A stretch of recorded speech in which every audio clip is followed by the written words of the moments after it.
வணக்கம். தத்துவங்கள்.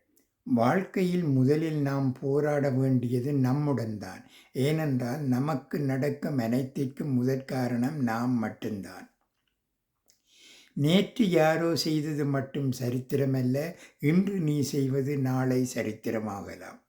உனக்கான இடத்தை யாரும் பிடிப்பதில்லை, நீதான் தவற விடுகிறாய். மனது குழப்பத்தில் இருக்கும்போது மௌனமாக இருங்கள். மனது கஷ்டமாக இருக்கும்போது தைரியமாக இருங்கள்.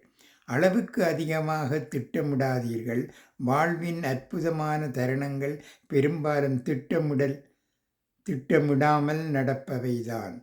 நல்ல மனிதன் நான் நல்லவன் என்று ஒருபோதும் நிரூபிக்க மாட்டான். அன்பு என்பது காற்று மாதிரி. அது இருப்பது நமக்கு தெரியாது. அது இல்லாமல் நம்மால் இருக்க முடியாது. நன்றி, வணக்கம்.